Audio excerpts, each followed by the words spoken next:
तो पहले कुरान पढ़ेगा कि पहले नमाज पढ़ेगा? बोलो भाई, है कि नहीं? इसलिए कि तालीम जरूरी है ना भाई। भाई कुरान नहीं पढ़ेगा, कुरान अगर वो नहीं जानता तो नमाज में पढ़ेगा क्या? वो नमाज में सिर्फ हदीस तो नहीं है ना, कुरान भी तो है। सना हदीस है, लेकिन सना के बाद सूरह फातिहा ये अल्लाह का कुरान है। तो कुरान जरूरी है, पहले कुरान पढ़ो, हर जिंदगी पे कुरान पढ़ो। इसलिए नौजवानों, ये मदरसा पैगाम देता है, चटाई पर बैठकर हमारे उलमाए किराम बैठकर आपके बच्चों को तालीम देते हैं, आपके बच्चों को कुरान पढ़ाते हैं, आपके बच्चे को दीन सिखाते हैं। तो अल्हम्दुलिल्लाह इनका एहसान मंद होना चाहिए। आपके दिलों के अंदर में भी शौक होना चाहिए कि हम कुरान नहीं पढ़े हैं, अल्हम्दुलिल्लाह हमको भी कुरान पढ़ना चाहिए।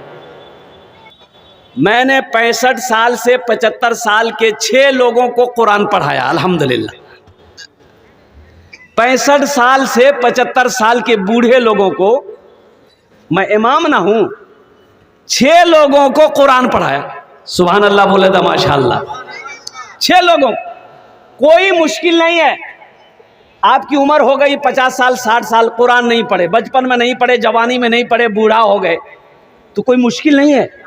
ये जो मदरसा है ना, मदरसा रियाजुल उलूम इस्लामपुर सफदलपुर, अल्हम्दुलिल्लाह रोजाना 10 से 15-20 मिनट टाइम निकालो। मेरा मशवरा है, नाकिस मशवरा है, रोजाना मेरे बच्चों नौजवानों 10 से 15-20 मिनट टाइम निकालो, मदरसे में आ जाओ। मदरसा अगर दूर है, मस्जिद का इमाम है ना, उसके पास बैठ जाओ 10 मिनट। क्या मिनट भाई? बोलो भाई, अरे भाई बोलो भाई। 10 से 15-20 मिनट के, हजरत मुझे कुरान पढ़ना है, हजरत मुझे कुरान पढ़ना है, आप मुझे थोड़ा टाइम दे दें, बड़ी मेहरबानी होगी। अगर पैर पकड़ना पड़े तो पैर पकड़ लेना पढ़ाने वाले की। इंशाल्लाह तुम पढ़ना शुरू करो, 15-20 मिनट रोजाना टाइम निकालो। अगर तुम्हारी मोहब्बत सच्ची है, कुरान से मोहब्बत सच्ची है, इंशाल्लाह देखना 3 से 6 महीने नहीं गुजरेंगे, तुम कुरान पढ़ना सीख जाओगे। मुसलमान हो कुरान ना पढ़ना जानता हो, ये अफसोस है। मुसलमान का बच्चा हो कुरान ना जानता हो, ये अफसोस है। अच्छा, अब हाशिम अमला का नाम आप लोगों ने सुना होगा। हाशिम अमला को जानते हैं ना? साउथ अफ्रीका टीम का खिलाड़ी है नौजवानों, बड़ा हम नौजवानों को पैगाम देना चाहते हैं, और कुर्बान जाओ, इंटरनेशनल खिलाड़ी है हाशिम अमला। उम्र कितनी है? 25 साल। और कुर्बान जाओ, उनके तकवे का क्या कहना, उनकी परहेजगारी का क्या कहना, उनकी इबादत का क्या कहना। अल्लाह अकबर कबीरा। इतनी बड़ी दाढ़ी है, कितनी बड़ी दाढ़ी है भाई? अरे भाई बोलो भाई, इतनी बड़ी दाढ़ी है हाशिम अमला की, इतनी बड़ी दाढ़ी है। 25 साल का नौजवान है, खूबसूरत चेहरा। कुर्बान जाओ, उनके पास क्या नहीं है बताओ? हाशिम अमला के पास क्या नहीं है? दौलत की कमी नहीं है, शोहरत की कमी नहीं है, इज्जत की कमी नहीं है, जवान है, हट्टा कट्टा है, उनके बावजूद भी इतना सोमो सलात का पाबंद है। और कुर्बान जाओ, मीडिया वालों ने पूछा, ए हाशिम अमला, इन यहूदियों, इन क्रिकेटों, इन साथियों के साथ आप रहते हो, ये लोग तो दूसरे मजहब को मानने वाले हैं, आप मजहब इस्लाम को फॉलो करते हैं, आप नमाज पढ़ते हैं, ये लोग डिस्टर्ब तो नहीं करता है? और कुर्बान जाओ, उन्होंने जवाब दिया, नहीं नहीं नहीं, ये लोग मेरे बड़े अदब करते हैं, बड़े एहतराम करते हैं जब मैं नमाज पढ़ता हूं। और कुर्बान जाओ, अब जब मैं नमाज पढ़ता हूं, कोई मेरे रूम में, होटल के रूम में दाखिल नहीं होता है। और जब मैं सफर में करता हूं, चाहे वो प्लेन में सफर करूं, ट्रेन में सफर करूं, वो बस में सफर करूं, मेरे हाथों में अल्लाह का कुरान होता है। नौजवानों, आज तो कुरान पढ़ना बड़ा आसान हो गया है। मोबाइल का जमाना है, सोशल मीडिया का जमाना है। कुरान में अल्हम्दुलिल्लाह, मोबाइल में कुरान मंगाओ, कुरान पढ़ो। अब मोबाइल में कुरान पढ़ोगे, वजू बनाने की जरूरत नहीं है, वजू बनाने की जरूरत नहीं है। हाँ, पाक होना जरूरी है, बगैर पाकी कुरान पढ़ना मना है, बगैर वजू कुरान छूना मना है। तो आप मोबाइल में आसान हो गया, तुम इधर उधर की चीजें ना देखकर कुरान की तिलावत कर लो। सुबह अगर कुरान की तिलावत कर लो, अल्लाह सुबह से लेकर शाम तक तेरी हिफाजत फरमाएगा। जो काम में जाओगे वो काम बन जाएगा, वो काम में कामयाबी मिल जाएगी। शर्त है कि तुम कुरान से जुड़ जाओ।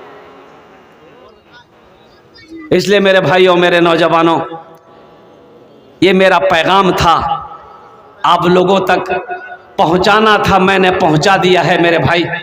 अल्हम्दुलिल्लाह इन मदरसों को आबाद करो। अल्लाह अकबर कबीरा। अल्लाह के महबूब जनाब मोहम्मदुर रसूलुल्लाह सल्लल्लाहु अलैहि वसल्लम का घर मदरसा है, मस्जिद अल्लाह का घर है, मदरसा रसूलुल्लाह का घर है। और कुर्बान जाओ, मस्जिद नबवी की जब बुनियाद रखी गई, अल्लाह के महबूब ने मस्जिद नबवी में एक कोने में मदरसा खोला, एक मदरसा खोला। हम चाहते हैं कि हर मोहल्ले में, हर बस्ती में कम से कम 1-2 मदरसे होना चाहिए। हर एक मदरसे, हर एक मोहल्ले में 1-2 मकतब होनी चाहिए, ताकि हमारा बच्चा कुरान पढ़े, कुरान सीखे। अल्लाह के रसूल ने इरशाद फरमाया, खैरुकुम मन तअल्लमल कुरान व अल्लमहु, तुम में सबसे अच्छा वो है, बेहतर वो है, अफजल वो है जो कुरान सीखे, दूसरों को सिखाए। इंशाअल्लाह कुरान सीखेंगे मेरे भाई? जरा हाथ उठाओ, इंशाअल्लाह मैं दुआ कर दूंगा। अल्हम्दुलिल्लाह। वाह भाई वाह, ये सारा मजमा तैयार है कुरान सीखने के लिए, अपने बच्चों को कुरान पढ़ाने के लिए, चाहे वो बेटी हो चाहे वो बेटा हो। मुसलमानों, अपने बच्चे को एजुकेशन से क्या कहते हैं कि आरास्ता करो। अपने बच्चों को, चाहे वो एक वक्त भूखा क्यों ना रहना पड़े, लेकिन अपने बच्चे को जाहिल मत रखना। अपने बच्चे को, अच्छा सर्वे किया, सच्चर कमेटी की रिपोर्ट के मुताबिक एक सर्वे किया गया पूरे हिंदुस्तान का, हर कौम का, हर मजहब का सर्वे किया गया।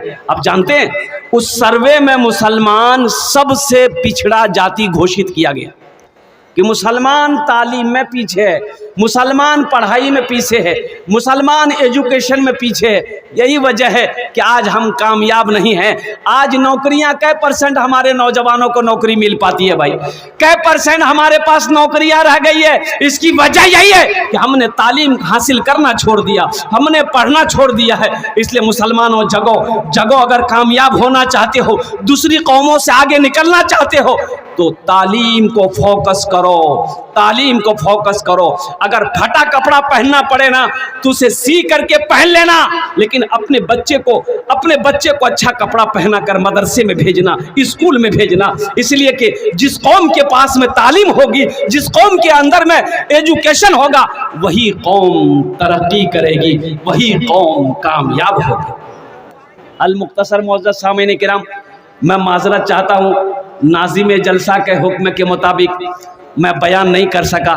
40 मिनट हो गया। मैं हज़रत मौलाना फ़ज़ीलतुल शेख जनाब रिजवान साहब से भी मैं माजरत चाहता हूँ, इसलिए कि टाइम होता है और जलसों वालों को मैंने ये मेरा जो हिंदुस्तान है ना, ये हिंदुस्तान है ना अल्हम्दुलिल्लाह, जहाँ पर गंगा जमनी की तहजीब है।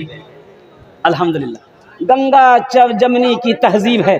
हिंदू, मुसलमान, सिख, ईसाई, अल्हम्दुलिल्लाह सब आपस में मिलकर रहते हैं, भाईचारगी अंदर के अंदर में है। अब देखिए खुशी होगी, हमारे शेख ने बताया कि हजरत ये हमारे मुखिया प्रत्याशी है संजय साहब, अल्हम्दुलिल्लाह हमारे संजय भाई अल्हम्दुलिल्लाह मुखिया प्रत्याशी, ये मुखिया का प्रत्याशी है। मैं दुआ करता हूँ कि मुखिया क्यों बने, अल्लाह इसको MLA बना दे। आमीन बोलो ना भाई। अल्लाह जो चाहे वही ना होगा, अल्लाह अगर चाहे तो नहीं हो सकता है, तब इसमें हंसने वाली क्या बात है? अल्लाह जो चाहे वो करेगा। अल्लाह जिसको चाहे कुर्सी पे बैठा दे, जिसको चाहे जमीन पे बैठा दे, अल्लाह जिसको चाहे जमीन से उठाकर आसमान पे पहुंचा दे। ये तो अल्लाह के कब्जे में है। मैं संजय बाबू के हौसले को सलाम करता हूँ, जज्बे को सलाम करता हूँ, अल्हम्दुलिल्लाह उनकी मोहब्बत पे सलाम करता हूँ, भाईचारगी पे, का भाईचारा पे सलाम करता हूँ कि उन्होंने इस इदारे को अल्हम्दुलिल्लाह सुम्मा अल्हम्दुलिल्लाह 21,000 रुपये से ताउन किया है, दान किया है। अल्लाह उन्हें दान के कबूल करे नो। इन्हीं चंद कलिमात के साथ, हालांकि मुझे चंदा करना चाहिए था लेकिन वक्त की किल्लत है मेरे भाई, इन्हीं चंद कलिमात के साथ मैं अपनी गुफ्तगू को यही ख़त्म करता हूँ कि खुदा अगर जो चाहे तो दीदार होगा, खुलूस व मोहब्बत का इजहार होगा, रही जिंदगी तो फिर मुलाकात होगी, हमारी और आपकी कोई बात होगी। वमा आखिरु दावाना अनिल हम्दुलिल्लाहि रब्बिल आलमीन। अस्सलामु अलैकुम व रहमतुल्लाहि व बरकातुहू।